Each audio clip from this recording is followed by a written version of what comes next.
네, 안녕하세요. 박철수 매니저입니다. 오늘도 주사부일체 좋은 내용으로 준비를 해왔는데요. 바로 다음 장 보면서 설명드리도록 하겠습니다.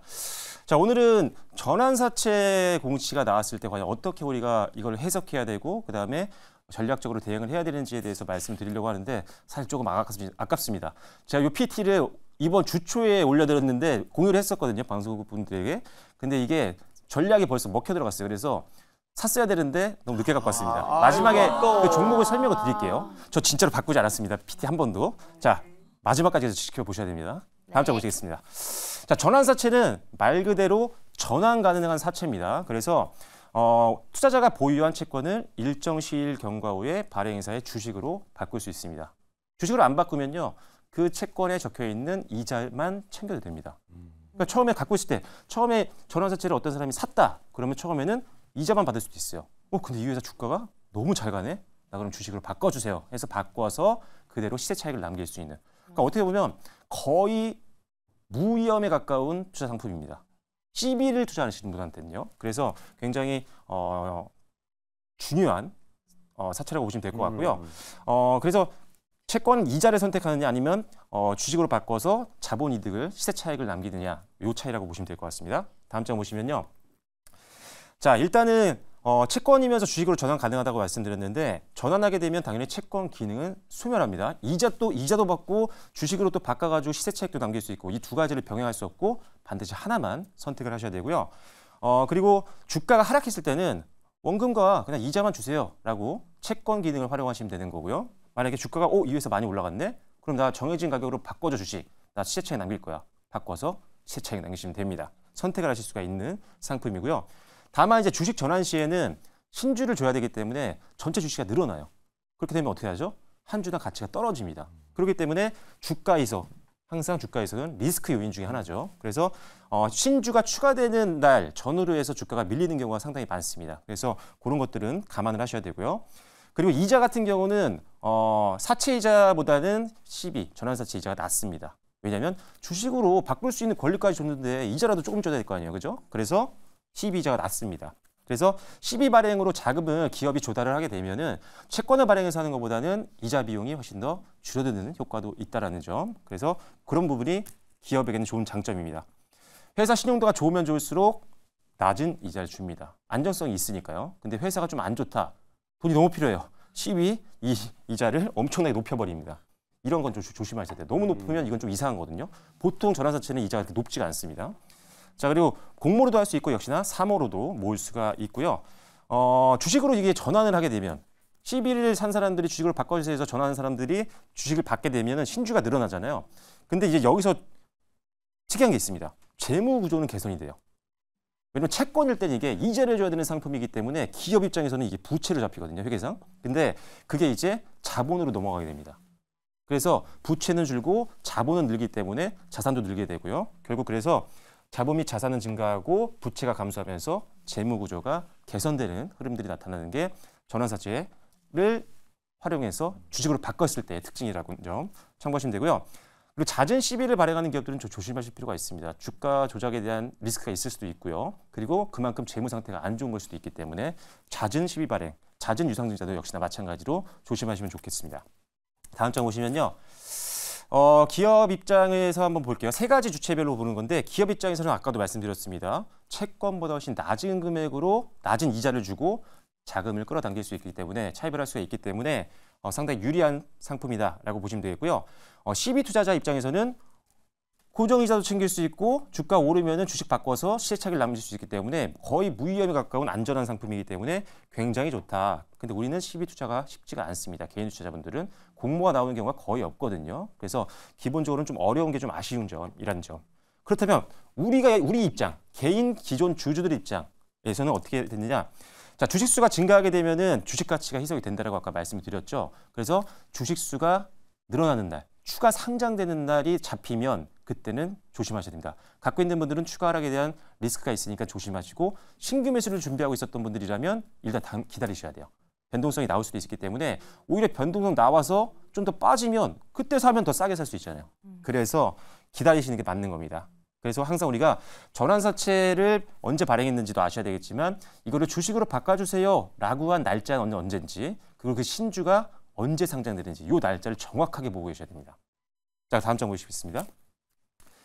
전환사채를 확인하는 방법은 어렵지 않습니다. 여러분들이 분기 보고서라든지 또는 반기 보고서 또는 사업 보고서를 확인을 하시면 되고요. 그래서 거기 가시면 열면 오른쪽에 이제 쫙 목차가 있습니다. 문서 목차에 보시면 재무에 관한 사항이라고 있어요. 거기 들어가서 쭉 내리다 보면 이렇게 내용들이 나옵니다. 그래서 전환 청구 가능 기간은 언제부터인지. 왜냐면 전환사채를 갖고 있으면 바로 주식으로 못 바꾸거든요. 일정 기간이 지난 후에 보통 전환사채로 바꿔주세요라고 요청을 할 수가 있습니다. 그 기간이 언제인지 전환 청구 기간이 적혀 있고요. 그리고 그게 어느 정도의 물량인지도 나와 있습니다. 이렇게 확인할 수 있다는 점 참고하시면 되겠습니다. 다트 들어가시면 됩니다. 다음 장 보시겠습니다. 자, 예시를 말씀드릴게요. 간단합니다. 자, A사가 전환사채를 발행을 했는데 이게 지금 조건은 1년 만기에 만기 이자율은 10% 그리고 전환가액은 1만 원짜리입니다. 그래서 전환사채 발행 시점 내가 이 전환사채에 투자를 했을 때는 10,000원짜리였어요. 근데 1년 후에 주가가 그대로인 거예요. 그렇다면 이거 투자한 사람은 어떻게 할까요? 주식으로 바꿀까요? 이자를 받는 게 낫죠. 그렇기 때문에 주식으로 안 바꾸면 주가도 해석이 안 됩니다. 주가에는 전환사채만으로는 크게 영향을 안 줄 거란 말이죠. 그래서 이런 거는 뭐 별 문제가 안 됩니다. 근데 이런 경우 이 사람이 1만 원대 사서 1년 후에 주가가 15,000원이 된 거예요. 이자는 1%밖에 안 준다고 만약에 가정을 한다라고 하면은 이자가 10%잖아요. 근데 이거 지금 얼마죠? 수익률 50%예요. 그러면 이자를 받는 분은 없겠죠. 그럼 제가 봤을 때는 어디 아프신 겁니다. 그래서 그러면 말이 안 되는 거예요. 그럼 당연히 주식으로 전환해서 아니 차라리 이거를 받아가지고 그냥 기부를 하는 게 낫죠. 그죠? 그럼 이미지도 좋아지는데 자 그래서 이렇게 하시는 겁니다. 시세 차익을 5만 원 남기고 그 다음에 10,000원 이자를 수령하는 것보다 훨씬 낫다. 근데 이렇게 되면 이제 분명히 이 사람들은 주식으로 전환해 주세요라고 회사에 요청한 다음에 딱 나오면 팔 확률이 높아요. 최소한 분할 매도를 할 확률이 높습니다. 왜냐하면 변동성을 감안해서 수익을 확정 지어야 되거든요. 그러면 신주가 추가 상장되는 날 바로 얘네들이 던질 수 있기 때문에 주가가 좀 밀릴 확률이 있습니다. 다만 주식의 100%는 없습니다. 그거를 극복할 만한 호재가 있거나 개별 이슈가 있으면 더 갈 수 있어요. 그러니까 반대로 생각하시는 거예요. 내가 이 전환사채를 투자한 사람이에요. 근데 주가가 많이 올라서 회사에다 요청을 한 거죠. 주식으로 바꿔주세요. 그래서 신주가 내 계좌에 딱 들어오는 날 이걸 과연 팔 건지 안 팔 건지 그들의 입장을 생각을 해보셔야 됩니다. 더 갈 것 같으면 얘네도 안 팔 거란 말이죠. 왜? 올라갈 확률이 더 높은데 굳이 수익을 포기할 필요는 없잖아요. 그래서 그 당시에 주가의 어떤 긍정적인 요인들이 더 많은가 아니면 악재들이 많은가 그런 것들. 별 악재가 없다. 뭐 크게 악재도 없고 호재도 없어. 그러면 얘네들은 던질 확률이 있습니다. 그래서 수익을 빨리 만들고 다른 거 투자하는 게 빠르니까요. 그래서 그럴 때는 이게 악재가 더 될 수 있다는 점 참고하시면 되겠습니다. 다음 장 보시면요. 그래서 보통 권리는 뭐냐면 사채 이자를 받을 것이냐 아니면 주식으로 전환할 것이냐 이 권리를 두 개 다 갖고 있는 게 CB 투자자의 입장인 거고요. 그 다음에 대상 주식은 역시 신주입니다. 그 다음에 사채는 신주로 바꾸게 되면 소멸합니다. 그래서 이자를 못 받게 되고요. 발행회사는 당연히 신주가 추가되면 증가를 하게 되죠. 주식수가. 그 다음에 주주가치는 당연히 희석되면서 이런 부분들이 좀 악재 요인이 되는 겁니다. 그 다음에 아까 말씀드렸죠. 부채가 자본으로 이동하는 겁니다. 그래서 재무 구조가 개선됩니다. 부채 감소, 자본 증가, 자본이랑 부채가 늘었으니까 당연히 이거에 합인 자산도 증가하는 그런 흐름이 나오게 되고요. 추가 납입은 없습니다. 처음에 사채 투자한 자금이 있을 거 아니에요. 그만큼 주식으로 줍니다. 남은 근데 주가와 계산해봤더니 좀 남는 돈이 있어. 그럼 그건 다시 줄 겁니다. 그래서 일단은 추가 납입하는 건 없다. 왜 이걸 써놨냐면은 신주인수거분 사채는 두 개 다 가져갈 수 있어요. 뭐냐면 이자도 챙길 수 있고 신주를 내가 살 수도 있어요. 대신에 신주를 받기 위해서는 내가 추가금을 납입을 해서 사야 됩니다. 그래서 그 차이가 있습니다. 여기서 가장 큰 차이요. 신주인수거분 사채랑 다음 장 보시면요. 체크 포인트는 이겁니다. 일단은 목적이 뭔지가 중요해요. 정말 이 재무 구조만 개선하기 위해서면 좀 안 좋을 수도 있어요. 특히나 굉장히 오랜 기간 동안 적자였던 기업이라든지 이런 경우는 악재가 될 수 있지만 시설 투자 자금이라든지 어떤 기업의 어떤 성장을 위한 R&D 투자라든지 이런 미래를 위한 준비였다면 긍정적인 요인이 될 수가 있습니다. 그리고 체크해야 되는 것들 이 발행하는 전환사채 총 금액이 얼마인지 이게 나중에 결국 주식으로 바꿔달라고 하면 전부 다 이게 주가 희석하는 금액이기 때문에 조심하셔야 되고 그리고 만기일 주식 총수 대비 비율 그러니까 많이 전환사채에 많은 돈이 묶여 있다면 이게 결국은 신주로 연결이 되면서 주가가 희석될 수가 있기 때문에 너무 전환사채 물량이 많으면 좀 부담이 될 수 있습니다. 이게 오버행 리스크를 만드는 거거든요. 그래서 조심하셔야 되고 사채율이 0인 경우가 있어요. 굉장히 많습니다. 이건 그만큼 투자할 만한 가치가 있다는 걸 수도 있어요. 이것도 역시나 100%는 아닙니다. 왜? 이자가 없는데 이 사람들이 그럼 왜 샀지? 당분간 팔 수도 없는데, 주식으로 바꿀 수도 없는데, 성장 가능성이 좀 있는 기업들 같은 경우는 이자가 0인 경우에도 들어올 수가 있습니다. 그리고 추가적으로 봐야 되는 거, 전환가액이 있어요. 주식을 미리 얼마에 나는 바꿔주세요라고 전환가액을 만들어 놓습니다. 그래서 이런 것들도 체크를 하셔야 되고요. 풋옵션 같은 경우가 있는지 콜옵션도 봐야 되는데, 풋옵션은 투자자가 나 조기에 나 그냥 줘, 이자 줘라고 환불 요청을 하는 겁니다. 그리고 콜옵션은 회사가 만기 전에 사채를 빨리 회수해 갈 수 있는 그런 옵션이다라고 보시면 됩니다. 그리고 이런 것들, 추가 상장 때 변동성이 있다고 말씀드렸는데 그 이상으로 갈 만한 성장 모멘텀이 있으면 역시나 낙폭 활용 전략이 필요합니다. 그리고 마지막, 이거 정말 제가 많이 말씀드렸는데 전환사태든 뭐든 공시가 여러분들이 매일 체크하기가 어렵단 말이죠. 그러면 카인드 들어가셔서 내가 갖고 있는 종목이라든지 아니면 관심 있는 종목들 제발 알림 설정해 놓으세요. 그러면 최소한 이틀 전에는 알 수 있습니다. 이런 추가 상장 때. 이거 반드시 항상 100번 말씀드렸습니다. 다음 장 보시겠습니다. 자, 예시를 2개만 말씀드릴게요. 카카오 게임즈인데 전환사채 발행 공시가 나왔어요. 자, 이렇게 쫙 나왔습니다. 자, 그래서 전환가액이 얼마였냐면 52,100원 이렇게 나와요. 이 가격으로 바꿔준다는 겁니다. 전환가액은. 자, 그래서 이렇게 되어 있고요. 청구기간은 2022년 3월 31일부터 2026년 2월 28일까지 주식으로 바꿀 수 있는 기간이다. 그래서 이때부터 얘네가 나 주식으로 바꿔줘라고 할 수 있어요. 그 전까지 물량이 못 나옵니다. 만약에 풋옵션 조항이 없었다면. 자, 다음 장 보시겠습니다.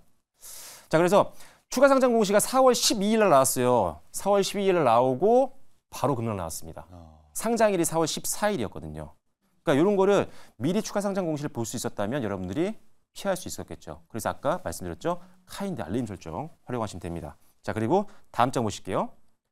자, 한화엔진입니다. 아까도 잠시 나왔었던 종목이죠.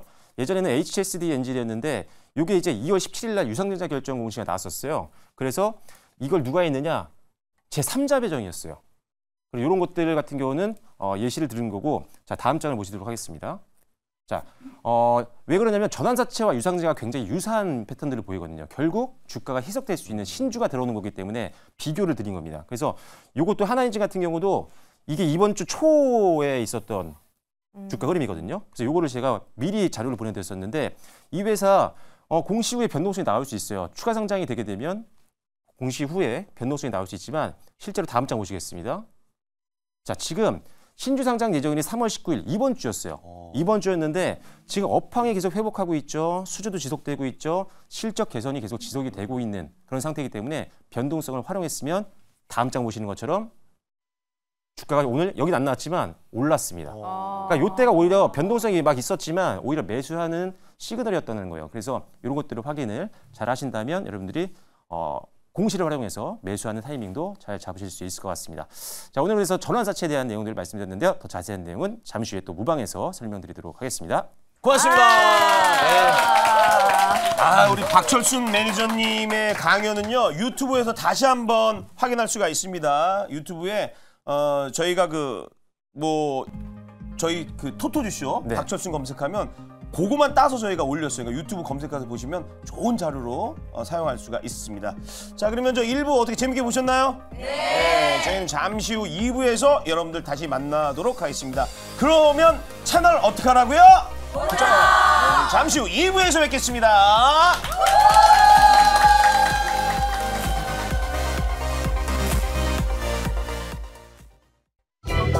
본 방송은 투자 판단을 위한 조언일 뿐 투자 결정과 결과에 대한 책임은 투자자 개개인에게 있음을 알려드립니다.